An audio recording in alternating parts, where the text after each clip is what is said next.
네, 오늘은 스스로 왕이 된 가시나무, 스스로 왕이 된 가시나무라는 제목으로 말씀을 나누겠는데요.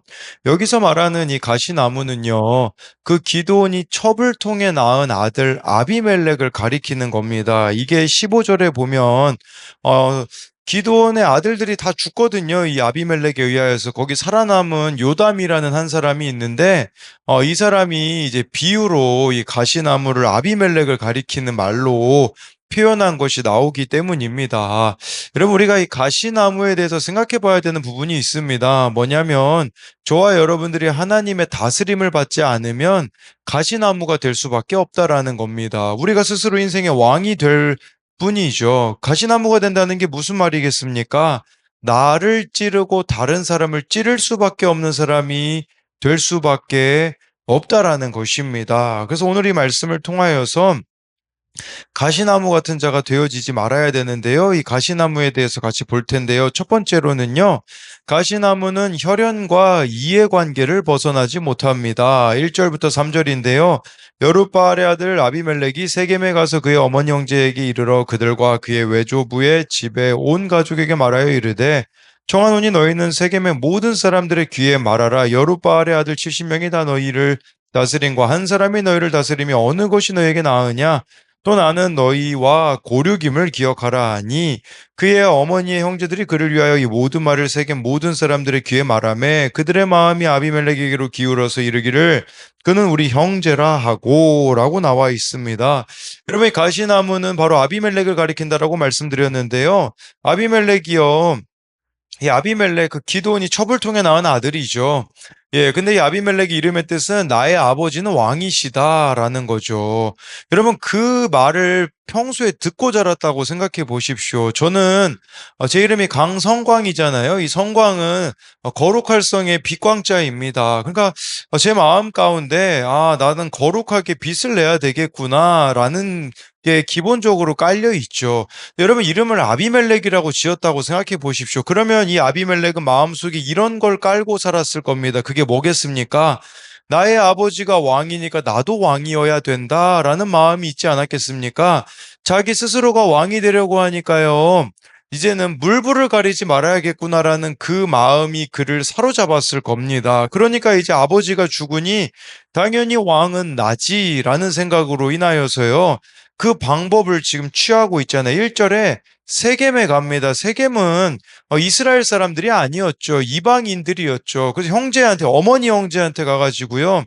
왜냐하면 자기 형제들에게는 인정받지 못하니까 어머니 형제에게 간 거죠. 그래서 외조부의 집에 온 가족에게 뭐라고 말하냐? 2절에 보니까요.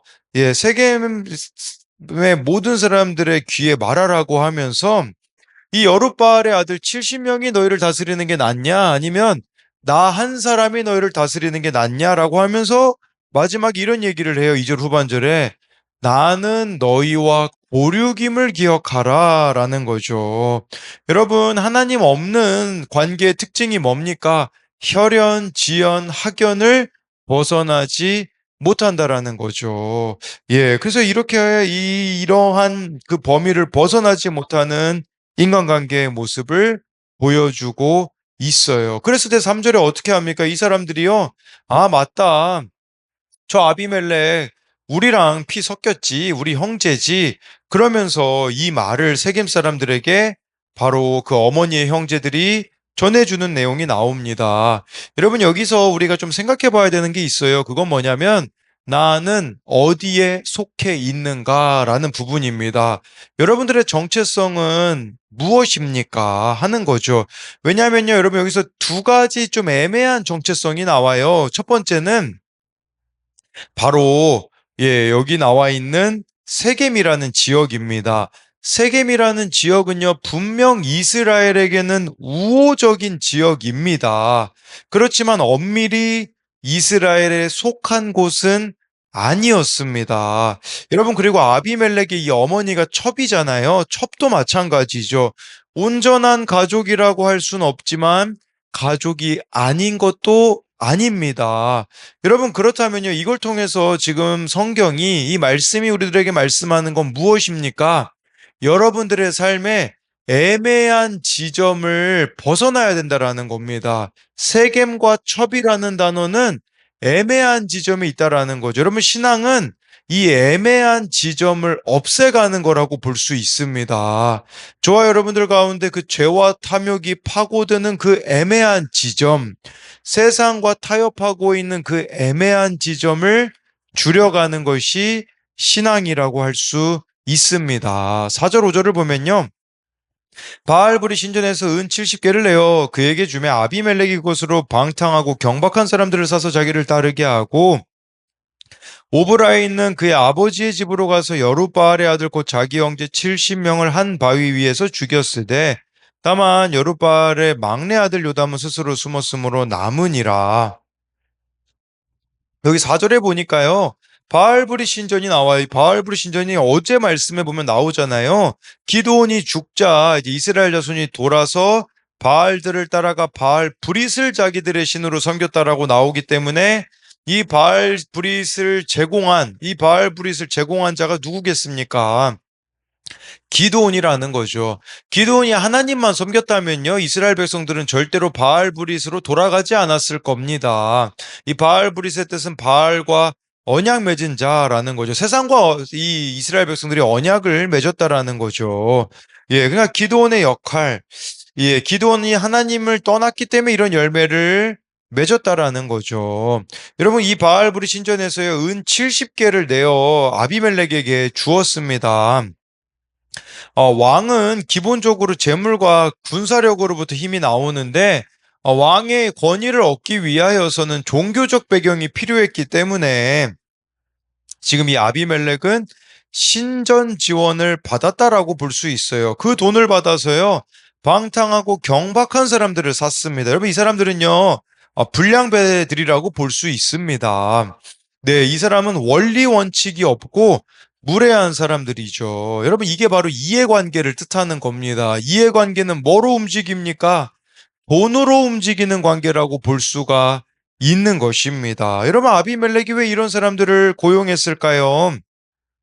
그가 바로 욕망의 노예가 되어버렸기 때문입니다. 여러분, 욕망의 노예가 되어버리면요, 예, 이처럼 물불 가리지 않게 되어지는 거죠. 그러면서 이 사람들을 고용해서 자기 형제 70명을요, 한 바위 위에서 죽였다고 합니다. 한 바위 위에서 죽였다라는 게 무슨 말이냐면, 계획적으로 죽였다라는 뜻입니다. 여러분, 이처럼 우리가 욕망의 노예가 되어버리면요, 인간의 존엄성을 상실해버리는, 네, 한 사람의 가치를 하찮게 여기게 된다라는 거죠. 여러분, 여기서 4절에 은 70개, 5절에 그 자기 형제 70명, 그러니까요, 사람의 가치를 얼마나 하찮게 여기는지를 보십시오. 은 하나로 봤다라는 뜻이 아니겠습니까? 예, 이처럼 아비멜렉에게는 한 사람의 생명이 은 한 개에 팔리는 값싼 죽음으로 여기고 있다라는 거죠. 근데 여러분, 여기서 더 큰 문제가 되는 게 뭘까요? 생각해 보십시오. 지금 막 세겜 사람들에게 이스라엘 사람들이 죽는 거라고 볼 수 있거든요. 근데 이스라엘 사람들이요, 전혀 아무 말이 안 나와 있어요. 관심이 없는 거죠. 아니, 자기 공동체 사람이 죽어가는데요, 무관심하고 있습니다. 기드온의 아들 70명이 죽임을 당했음에도 불구하고 아무도 문제 제기를 하지 않는 거죠. 지금 대한민국이 딱 그렇지 않습니까? 도덕 불감증에 빠졌죠. 도덕 불감증만 빠졌습니까? 아닙니다, 여러분. 죄의 무감각증에도 빠졌습니다. 정말 이 죄에 대한 기준이 점점 흐려지고 있는 이 대한민국의 사회, 심지어 그리스도인들조차도요, 그 죄에 대하여서도요, 너무 관대해져 버리지 않았는가, 이제 이 모습을 보아야 된다라는 거죠. 여러분, 그럼에도 불구하고 하나님은 희망을 남겨두셨습니다. 5절 후반절에 보십시오. 다만 여룻바알의 막내 아들 요담은 스스로 숨었으므로 남으니라 라고 이렇게 나와 있어요. 하나님은요, 요담을 이렇게 남겨 두셨다라는 것을, 네, 오늘 말씀을 통하여서 알 수가 있는 것이겠죠. 예, 정말 이 요담을 통하여서 자신의 정의를 선포할 길을 예비하셨다라는 것입니다. 예, 그런 의미로 저와 여러분들이 보자면요, 폭력이 난무한 세상 속에서도 하나님의 뜻을 이룰 한 사람을 하나님이 남겨두셨습니다. 여러분, 그렇기 때문에 저와 여러분들이 그 남겨둔 한 사람이 되어야 합니다. 가정에 남겨둔 한 사람, 교회에 남겨둔 한 사람, 세상에 남겨둔 그 한 사람이 되어야 합니다. 이것의 두 가지 적용은요, 나의 삶에 방치하고 있는 애매한 지점은 무엇입니까? 그 애매한 지점을 어떻게 줄여나갈 수 있겠습니까? 아까 제가 이 애매한 부분은 세겜이라는 지역도 애매했고, 예, 첩이라는 것도 애매하다라는 걸 가지고 설명드린 걸로 만든 적용 질문이고요.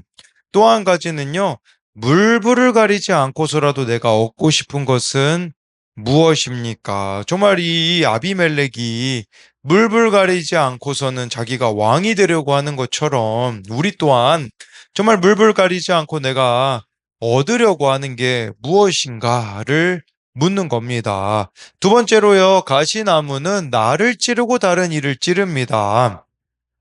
6절, 7절인데요. 세겜의 모든 사람과 밀로 모든 족속이 모여서 세겜에 있는 상수리 나무 기둥 곁에서 아비멜렉을 왕으로 삼으니라. 사람들이 요담에게 그 일을 알림해 요담이 그리심산으로 산꼭대기로 가서 서서 그의 목소리를 높여 그들에게 외쳐 이르되 세겜 사람들아 내 말을 들으라 그리하여야 하나님이 너희의 말을 들으시리라.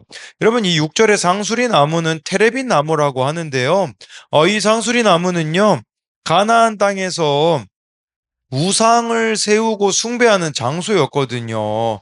그러니까 지금 세겜에 있는 사람들 밀로 모든 족속이 아비멜렉을 왕으로 삼았다라는 것은, 네, 바로 이들이 우상과 연관되어 있는 사람들이, 하나님을 모르는 사람들이 아비멜렉을 왕으로 삼았다라는 것을 보여주고 있습니다. 그랬을 때 7절에요.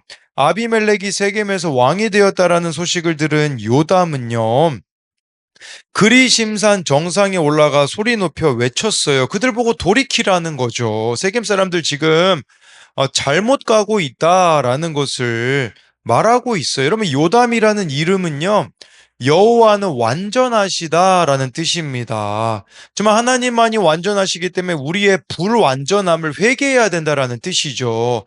근데 여러분, 여기서 중요한 것은요, 그리심산 꼭대기에 올라갔다라는 겁니다. 여러분, 여호수아서 같은 데 보면요, 예를 들어 여호수아 8장 같은 데 보면요, 그리심산과 에발산에서 이렇게 축복과 저주를 선포한 내용이 있거든요. 여러분, 그리심산은 축복을 선언하는 산입니다. 에발산이 저주를 외치는 산이었거든요. 근데 그리심산에 올라가서 지금 요담이 저주의 메시지를 외치는 게 좀 안 맞잖아요. 이게 의미하는 게 뭐겠습니까? 예, 여러분, 진짜 축복은 회개하라는 거라는 것 뜻이에요. 여러분, 우리가 회개하라는 메시지가 저주처럼 들리잖아요. 왜 나한테 이런 말을 하지? 근데 여러분, 그게 축복이라는 것을 지금 요담을 통해서, 예, 우리가 알 수 있는 것이죠. 네, 8절 9절을 보면요, 이제 이 비유로 이제 요담이 말하는데요. 하루 나무들이 나가서 기름을 부어 자신들 위에 왕으로 삼으려 하려 감람나무에게 이르되 너는 우리 왕이 되라 하며 감람나무가 그들에게 이르되 내게 있는 나의 기름은 하나님과 사람을 영화롭게 하나니 내가 어찌 그것을 버리고 가서 나무들 위에 우쭐대리오 한지라. 나무들로 비유를 하고 있어요. 감람나무는 올리브 나무거든요. 이 올리브 나무 보고요, 야, 너 우리들 왕 좀 되라. 그랬더니 올리브 나무가요, 뭐라고 이야기하냐면, 나 하나님하고 사람을 지금 영화롭게 하고 있기 때문에, 나에게 맡겨진 이 사명 감당해야 되기 때문에, 나는 그럴 수가 없어. 이렇게 말했다고 볼 수가 있습니다. 여러분, 이 올리브 나무 같은 경우는요, 뭐 예를 들면 성막에서 그 당시는 이제 성막에서 이제 또 하나님을 이렇게 예배했기 때문에 성막의 그 등유, 이 등유 같은 경우는 비추는 용도의 기름으로도 쓰였고요. 성막에서 또 관유로도 쓰였습니다. 관유는 붓는 용도의 기름이죠. 여러분, 이게 바로 하나님을 영화롭게 한 거였고요. 사람을 영화롭게 한다라는 것은요. 여러분, 이스라엘 같은 경우는 우리나라는 물이 좋죠. 근데 여러분, 이스라엘이나 제가 필리핀에서 살았잖아요. 필리핀은요, 그 물에 기본적으로 석회질이 있기 때문에 일반 수돗물을 못 마십니다. 이스라엘도 마찬가지예요. 석회질이 있거든요. 그러니까 올리브 기름을 섭취해야, 예, 건강을 지킬 수 있었기 때문에 나는 이 사명에 충실하겠다라는 거죠. 내가 있어야 될 자리가 있고 내가 감당해야 되는 사명이 있기 때문에 나는 그 경계를 넘어가지 않겠다. 이제 이렇게 말했다고 볼 수 있어요. 10절 11절에요. 나무들이 또 무화과 나무에게 이르되 너는 와서 우리의 위에 왕이 되라 하며 무화과 나무가 그들에게 이르되 나의 단 것과 나의 아름다운 열매를 내가 어찌 버리고 가서 나무들 위에 우쭐대리요 한지라. 그럼 무화과 나무는 뭐 말하지 않아도 알겠죠. 뭐 무화과 열매는 무화과가요. 혈액순환에 좋기 때문에 원기 회복하는 데 도움이 됩니다. 그리고 이 무화과가요. 또 단맛이 풍부하기 때문에 잼을 만들어 먹기도 하죠. 뿐만 아니라 여러분 무화과 나무는요. 잎이 풍성합니다. 그러니까 시원한 그늘도 제공할 수 있어요. 그렇기 때문에 쉼, 안식, 안전, 평화를 상징하는 나무기 때문에 나는 지금 나에게 이 맡겨진 역할이 있기 때문에 이 역할을 버리고 가서 왕이 될 수 없다라는 거겠죠. 예, 그랬을 때 이제 12절, 13절에 보면요. 나무들이 또 포도나무에게 이르되 너는 와서 우리의 왕이 되라 하며 포도나무가 그들에게 이르되 하나님과 사람을 기쁘게 하는 내 포도주를 내가 어찌 버리고 가서 나무들 위에 우쭐대려 한지라. 네, 여기 포도나무도 마찬가지예요. 나 하나님하고 사람 기쁘게 하는 포도주를 버리고 내가 어떻게 왕이 될 수 있겠느냐라고 하면서 하지 않겠다라고 하고 있어요. 예, 다 여기 나와 있는 나무들 뭘 의미합니까? 제가 보기에는요. 자신의 주제를 아는 자들이었다라고 볼 수 있어요. 뭐 주제를 아는 자가 될 수도 있겠고요. 자신의 사명을 아는 자들이었다라고도 볼 수가 있어요. 근데 오늘 이제 마지막으로 14절 15절에 보면요. 자기 주제를 너무 모르는 가시나무가 나옵니다. 이에 모든 나무가 가시나무에게 이르되 너는 와서 우리 위에 왕이 되라 하며 가시나무가 나무들에게 이르되 만일 너희가 참으로 내게 기름을 부어 너희 위에 왕으로 삼겠거든 와서 내 그늘에 피하라. 그리하지 아니하면 불이 가시나무에서 나와서 레바논의 백향목을 사를 것이니라 하였느니라. 이 가시나무가 누굽니까? 아비멜렉이라는 거죠. 네, 아비멜렉이 지금 스스로 왕이 되려고 하는 게 바로 그러하다라는 겁니다. 이런 가시나무는 어디에 쓸 수 있을까요? 땔감 외에는 다른 용도로 쓸 수가 없습니다. 예, 근데 이게 뭐라고까지 이야기합니까? 여러분, 가시나무가 그늘이 있습니까? 그늘 없습니다. 근데 15절에요.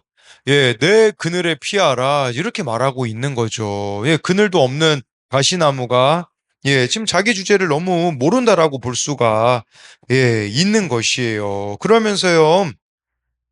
내 말 안 들으면 불이 가시나무에 나와서 레바논의 백향목을 사를 거라고 말해주고 있습니다. 여러분 이건 협박이라고 볼 수 있겠죠. 여러분 하나님 모르는 인생이 남발하는 게 뭡니까? 협박입니다. 너 내 말 안 들으면 죽어 이거죠. 가정에서도요. 저와 여러분들이 하나님이 주인이 되지 않으시면요. 자녀들을 협박할 겁니다. 너 이렇게 안 하면 내가 이렇게 할 거야. 라는 식의 태도로 나아갈 수밖에 없겠죠. 여러분, 저와 여러분들이 하나님의 다스림을 받지 않으면 가시나무가 될 수밖에 없어요. 먼저는 자신을 찔러댈 겁니다. 나의 상처, 해결되어지지 않는 분노가 내 스스로를 찌를 수밖에 없는 거죠. 아비멜렉이 딱 그러하지 않았겠습니까? 정말 상처투성이인 그가 자기 자신을 찔러대는 거죠. 뿐만 아니라 여러분 내가 가시나무 하나님의 다스림을 받지 않으면 가시나무가 되어서 다른 사람들을 찔러댈 수밖에 없습니다. 여러분 레바논의 백향목 얼마나 귀한 겁니까? 우리가 귀하게 여겨야 되는 대상들을 찔러댄다라는 뜻이에요. 여러분들에게 맡겨주신 자녀 얼마나 귀합니까? 근데 내가 지금 말로 찔러대지 않습니까? 행동으로 찔러대지 않습니까? 정말 하나님의 다스림을 받고 있지 않기 때문이라는 것이겠죠. 그렇기 때문에 저와 여러분들이 하나님의 다스림을 받음으로써 이제는 스스로를 그만 힘들게 하시고요. 다른 사람들을 그만 힘들게 하는 여러분들이 되었으면 좋겠습니다. 이것에 대한 두 가지 적용은요. 가시나무처럼 스스로를 찌르거나 다른 이들을 찌르고 있지는 않습니까? 나는 하나님이 맡겨주신 그 자리에서 열매를 내고 있습니까? 아니면 가시를 내고 있습니까? 정말 열매 맺는, 아까 뭐 감람나무, 무화과나무, 포도나무는 다 열매를 맺고 있었거든요. 우리도 신앙의 열매를 맺고 있는가? 아니면 가시를 내고 있는가를 묻는 겁니다. 기도하겠습니다. 살아계신 하나님, 오늘 말씀에 우리도 참 애매한 지점에 있을 때가 너무 많이 있습니다. 하나님이냐 세상이냐 둘 중에 하나만을 선택해야 되는데 양다리 걸치고 있는 나의 세겜, 또 여기 첩이라는 단어가 나와 있는 것을 봅니다. 정말 이 애매한 지점이 날마다 말씀으로 분별해 감으로써, 말씀이 들려짐으로써 이 애매한 지점이 점점 우리들의 삶에서 작아지는 은혜가 있게 하여 주옵소서. 하나님, 우리가 아비멜렉처럼 혈연, 지연, 학연에 얼마나 매여 있습니까? 뿐만 아니라 사람들의 관계가 다 이해관계입니다. 하나님, 그러나 정말 우리가 하나님을 주인으로 모신다면 이 모든 관계를 넘어서는 교회 공동체가 이루어지게 되는데, 이 교회 공동체는 차별이 없어야 됩니다. 정말 나와의 다름을 인정하고 정말 상대방을 수용할 수 있는 그 주님의 마음을 우리에게 허락하여 주옵소서. 뿐만 아니라 하나님, 오늘 말씀에 나와 있는 감람나무, 무화과나무처럼, 포도나무처럼 열매 맺는 신앙이 되기 원합니다. 사명 감당하다가 죽는 인생이 되어질 수 있도록 인도하여 주시고, 하나님, 우리가 말씀의 다스림을 받지 않으면 가시나무가 될 수밖에 없습니다. 그리하여서 나를 찌르고 다른 이를 찌를 수밖에 없다라는 사실을 기억함으로써 하나님, 내 안에 있는 가시들이 오늘 이 말씀을 통해 하나하나 빼지는 은혜가 있게 하여 주실 것을 믿으며 살아계신 예수님 이름으로 기도드립니다. 아멘.